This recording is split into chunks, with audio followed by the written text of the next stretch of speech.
Bueno, muchas gracias por aguantar hasta estas horas para hablar sobre inteligencia artificial. Muchas gracias a la organización por habernos invitado a Sandra y a mí.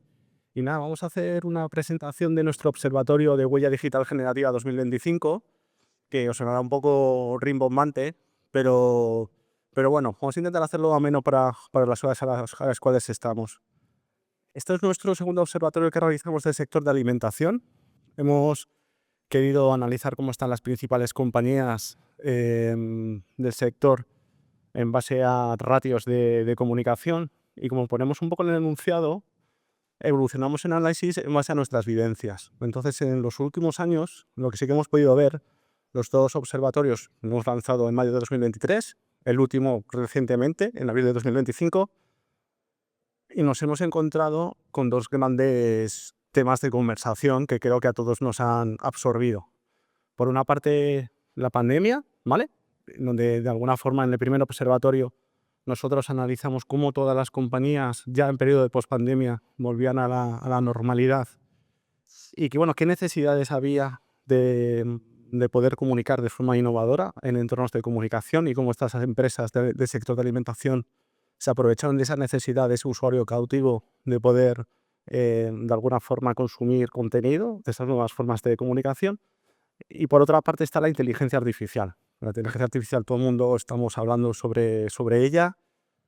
Todo el mundo, yo creo que tenemos ciertas inquietudes, en plan rollo, ¿qué va a ser de nosotros? Porque se están generando diferentes corrientes de opinión bastante alarmistas y apocalípticas. Y bueno, pues yo creo que tenemos que ser responsables un poco en el análisis y en el estudio, y cómo poder tangibilizar la inteligencia artificial. Para nosotros, tres grandes mandamientos. Por una parte, actitud didáctica. Eh, Creo que estamos en un sector, el sector del marketing, donde, bueno, pues parece ser que para poder vender las cosas, poder venderlas mejor, tenemos que hablar con terminología que sea lo más rimbombante posible, con un excesivo uso de anglicismos. Y bueno, yo he estado en reuniones bastante intensas y bastante densas, donde hemos presentado pues, cómo nosotros nos queremos aproximar a la inteligencia artificial, donde hemos estado hablando muchísimo, y donde al final de la reunión, cuando hemos pedido feedback al cliente, nos ha dicho: no he entendido nada. Entonces tenemos que tener capacidad, de forma desacomplejada, de explicar las cosas de forma muy sencilla, porque la inteligencia artificial pues, tiene cierto grado de complejidad. Lo que decía antes, pues tenemos ciertas dudas de cómo eso va a afectar en nuestro día a día, y empezamos desde cero. Pero empezamos desde cero nosotros, que somos los profesionales, y empezando desde cero los clientes, que nuestro objetivo es, nosotros como profesionales, venderle la inteligencia artificial a los clientes. ¿Cómo se lo vamos a vender? Con estrategias tangibles. ¿Por qué? Pues porque pues, se están haciendo grandes inversiones en departamentos de inteligencia artificial, hay grandes charlas sobre cómo las grandes compañías están utilizando la inteligencia artificial, pero luego, si te paras a pensar, todavía no tenemos capacidad de poder proponer algo medible y que de alguna forma pueda tener un retorno claro en nuestro modelo de negocio. Entonces, por eso es importante hacer estrategias muy ordenadas, muy sencillas, y sobre todo que sean efectivas y muy fáciles de explicar y de medir. Y tercer mandamiento importante, lo daba antes, tenemos que ser bastante responsables en el mensaje. ¿Por qué? Porque si hablamos o nos informamos sobre inteligencia artificial, vemos noticias en cualquier medio de comunicación, ahora lo que está saliendo son los grandes porcentajes de gente que vamos a perder nuestro puesto de trabajo por la inteligencia artificial. Entonces, la inteligencia artificial no sustituye, la inteligencia artificial complementa. Y yo creo que eso es un poco el discurso responsable que tenemos que tener en el sector. Todos los profesionales que estamos aquí, de alguna forma, pues tenemos que utilizar la inteligencia artificial para que mejore nuestro día a día, y de alguna forma porque nos haga trabajar de forma más eficiente. De las estrategias a lo tangible, ¿vale? Que es la huella digital generativa. Esta es una tecnología que estamos nosotros trabajando dentro de la agencia. Lo voy a explicar de forma muy sencilla. La huella digital, margen izquierda de la pantalla; la huella digital generativa, margen derecho de la pantalla. Entonces, ¿cuál es un poco el tránsito de la huella digital? La huella digital no deja de ser de todo tipo de acciones digitales que nosotros hacemos en entornos digitales y sociales. Entonces, todo lo bueno que hagamos aquí, en todos los puntos de conexión con el usuario que estamos indicando, todo lo bueno que hagamos aquí a nivel de estrategia, de forma unida, de forma coordinada, todo lo bueno nos va a aparecer aquí. Estos son motores de búsqueda de inteligencias artificiales. Cuando preguntamos a las inteligencias artificiales sobre nuestras compañías, pues en un Copilot, en un Perplexity, están recogiendo información o están cogiendo referencias de aquí. Entonces nosotros, de alguna forma, lo que tenemos que hacer es atender esto de forma coordinada, de forma limpia, para que allí, ¿vale?, que son los buscadores del futuro, hablen de la mejor forma posible de nuestra compañía. Porque a día de hoy, y yo creo que ya ha cambiado nuestra forma de buscar cosas. Antes nos informábamos con nuestros amigos, la prensa, la radio, la televisión, llegó Internet, nos empezamos a informar con motores de búsqueda, llegaron las redes sociales, nos empezamos a influenciar con las redes sociales y ahora llega la inteligencia artificial. Y ahora preguntamos a las inteligencias artificiales absolutamente sobre todo. El otro día estaba comiendo con una compañera de trabajo y me decía, mi psicólogo lo tengo, es una inteligencia artificial. Entonces es súper importante que toda la actividad que yo pueda hacerla aquí, repito, es algo súper importante, de forma muy coordinada, pueda tener traducción allí. Sandra. Gracias. Y de la huella digital generativa, parte de nuestro observatorio del sector de la alimentación de 2025. Con este observatorio ya nos enfocamos más en el sector de alimentación, pero lo que acaba de contar Vicen nos vale para absolutamente todos los sectores de cualquier marca por el que se puede trabajar la huella digital y, por ende, la generativa en España. En el caso de este observatorio, hemos elegido a 30 de las marcas más compradas o consumidas en España del sector alimentación y de consumo. Y aquí el gran reto a la hora de poder elaborar este estudio era cómo iba a ser la metodología del análisis. Lo hemos dividido en 3 áreas de análisis. La primera sería cómo tienen esa huella generativa cada una de las 30 marcas analizadas, con todos los parámetros que ya comentaba Vicen, pues cuál es la presencia que tienen en Google, si tienen redes sociales, cuál es la reputación que tienen en plataformas de empleo o de reseñas. Por ejemplo, pues, Google My Business es una de las plataformas donde más riesgo reputacional hemos podido encontrar, sobre todo en el sector de alimentación, muy enfocado en el transporte y la logística, por ejemplo. Entonces, todas esas áreas de análisis nos han llevado a calificar cada una de las marcas con su nota de huella digital. De ahí pasamos al análisis de la huella digital generativa, donde a cada una de esas plataformas de inteligencia artificial le hemos realizado 3 tipos de preguntas. La primera, enfocada en la percepción de la empresa a nivel global. La segunda, la percepción de los productos. Y en tercer lugar, igual de importante, tendríamos cuál es la percepción que se tiene de trabajar en esa empresa.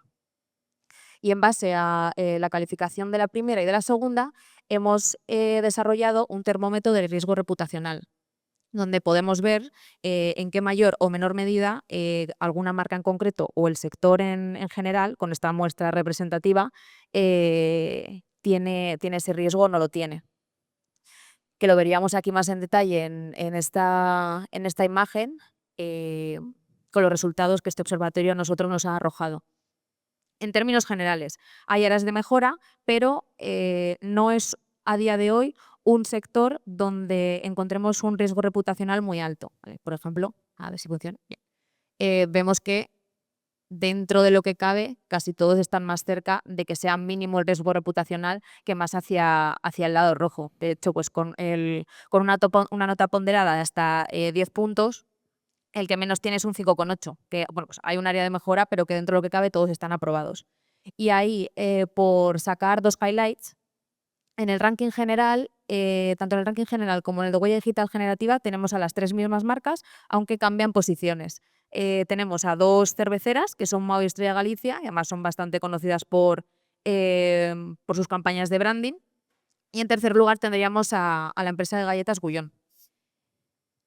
Aquí, ¿qué es lo que nos lleva a concluir? Lo importante que son las fuentes para las plataformas de inteligencia artificial.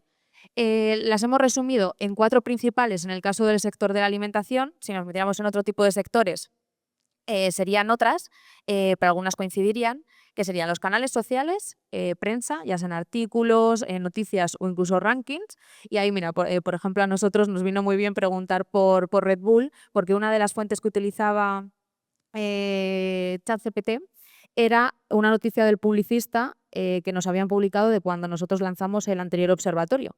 Entonces vemos que al final es muy importante dónde te mencionan y cómo te mencionan, y también la autoridad que tenga el dominio de donde se te menciona. Después tendríamos las webs corporativas y también los portales de empleo. Y añadimos una quinta que para nosotros es muy interesante a la hora de poder explotarla, y es las menciones, las fuentes que aparecen de posts publicados en canales de influencers. Por ejemplo, le preguntábamos sobre Coca-Cola y uno de los resultados que nos arrojaba era un post de Andrea Garte para el Coca-Cola Music Experience. Entonces aquí esto es un área donde podemos explotarlo y ahora mismo no se está teniendo en cuenta. Porque al final es importante las fuentes a la hora de que la IA arroje esas respuestas. Aquí ponemos algún ejemplo de áreas de alerta que hemos visto con algunas de las marcas analizadas, y también casos positivos. Y hay en otras en las que encontramos tanto positivos y negativos dentro de una misma marca. Pueden arrojar respuestas muy positivas sobre sus productos, y sin embargo que haya respuestas negativas enfocado en cómo es trabajar en Coca-Cola, por ejemplo. Entonces ahí eso nos lleva a tener que trabajar cada una de estas 3 áreas muy bien desde dentro de la empresa, y hacerlo de manera coordinada para intentar minimizar las áreas de alerta y tener la mejor huella digital generativa posible. Y en base a esto le lanzo la pregunta a Vicen: ¿qué hemos aprendido? En realidad, ¿qué estamos aprendiendo y qué nos queda por aprender en este camino hacia la huella digital generativa, donde hay tantas preguntas al fin y al cabo, y tenemos esas conclusiones? Sí, bueno, también partiendo de la base, lo que decía Sandra es súper importante, estamos aprendiendo las inteligencias artificiales, todas las respuestas que te dan son respuestas dinámicas, entonces también el feedback que te están devolviendo lo tenemos que coger un poco con pinzas. A nivel de conclusión es, que me voy para atrás, cerraba antes Sandra, la importancia de tener estrategias integradas de compañía, ¿sabes? Ya no solo el sector digital, ya no solo departamentos de comunicación, en la compañía tiene que hacer un ejercicio responsable, reflexivo, de en plan, cómo me quiero de alguna forma vender de cara a mi audiencia. Y aquí es importante que todos los departamentos de la cadena de producción estén los más coordinados posibles. Me explico de una forma muy clara. Si desde recursos humanos hay cualquier tipo de falla en cualquier entorno o plataforma digital donde se esté generando diferentes crisis de reputación, cuando yo le pregunte a la inteligencia artificial cómo es trabajar en X compañía, si el resultado es malo, en plan, yo no quiero trabajar ahí. Ahí tienes un problema. Estrategias de social media. El entorno de social media siempre, y sobre todo en los últimos años, y más después de las diferentes crisis que hemos vivido, se le ha exigido casi una atribución directa o un performance, ¿sabes? Lo más claro posible para poder justificar inversiones de lo que se está realizando en este tipo de entornos. Los objetivos de branding todos los tenemos muy claros, pero sí que es cierto que, bueno, cuando en diferentes comités de dirección intentamos justificar lo que se hace en social media, el fan cada día pierde más valor y es cada día es más difícil de justificar. Lo que sí que es cierto, y sí lo que nosotros, pues en los diferentes análisis que estamos realizando, es que las redes sociales, en sus diferentes plataformas, en sus diferentes formatos, están siendo tomadas como referencias las inteligencias artificiales. Y es importante que en todas las estrategias de social media podamos involucrar a todas las personas dentro de una compañía, desde perfiles rasos hasta el CEO, ¿vale? Nuestro CEO de nuestra agencia, y yo creo que la mejor forma de experimentar son con casos propios, era una persona bastante reacia a utilizar las redes sociales, pues porque no le gustaba tener un perfil demasiado público, pero sí que de alguna forma nosotros le convencimos de decir: oye, Diego, es importante que tengas fuerte presencia el LinkedIn, que es la red por antonomasia para este tipo de perfiles, y que de alguna forma puedas hacer que tus contenidos sean los más optimizados posibles. Los contenidos solo los escribimos nosotros, el departamento de comunicación, pero sí que es importante que todo el contenido que genera Diego o todo el contenido que generan a nivel de UGC cada miembro de la compañía suma para que el posicionamiento de nuestra compañía sea lo más pulcro, sea lo más pasado a limpio cada vez que nos buscan a nosotros como agencia en los motores de búsqueda de inteligencia artificial. La parte de perfiles influenciadores. Punto número 3, muy parecido al punto número 2. Ha habido un boom de estrategias con este tipo de perfiles y bueno, pues a nivel de KPIs y a nivel de objetivos es muy fácil justificar, sobre todo a nivel de branding. La parte de influence marketing ha pasado un poco del PR más tradicional de intercambio a lo que es una planificación de medios, pero tenemos que dar un paso más allá. Y también lo que estamos viendo es que motores de búsqueda de inteligencias artificiales, cada vez que una compañía hace una estrategia con este tipo de perfiles influenciadores o creadores de contenido, suma para que también su posicionamiento sea lo más positivo posible. La parte de PR, aquí ponemos el gran olvidado, es lo que estamos analizando, lo que decía Sandra, en cualquier sector, ya no solo sector de la alimentación, también tenemos bastante estudiado el sector, por ejemplo, el de farma, y lo que estamos viendo es que las compañías a la parte de PR, relaciones públicas, gabinete de prensa, no le están dando todavía el protagonismo o la importancia, más que el protagonismo, la importancia la importancia que tiene. Pues ¿por qué? Porque a día de hoy, pues bueno, departamentos de comunicación le han dado la nota de prensa, se lo envían a los 3 o 4 periodistas de confianza y a volar. No. Cada acuerdo con medios que nosotros hagamos, con nuestros medios de confianza, cada nota de prensa que nosotros lancemos en el sector, tiene que estar lo más optimizada posible. Porque las inteligencias artificiales, cuando buscan información sobre una compañía, van a ir a Google y todo el contenido que esté muy bien posicionado en primeras posiciones lo va a coger como referencia, para lo bueno y para lo malo. Porque también hemos visto a compañías analizadas que habéis vivido crisis de reputación que han generado noticias y que las inteligencias artificiales de alguna forma están diciendo, oye, pasa esto. ¿Qué sucede cuando pasa esto? Pues bueno, también de alguna forma tenemos que tener capacidad de poder rebatir. Entonces, por eso es importante que el servicio de relaciones públicas o de gabinete de prensa esté lo más optimizado posible. Y por nuestra parte, nada, muchas gracias. Hemos intentado ser lo más breves posibles. Aquí tenéis el enlace donde os podéis descargar los diferentes observatorios que hemos venido realizando. Y nada, pues cualquier duda o ayuda que necesitéis, aquí estamos a ello. Muchas gracias por todos.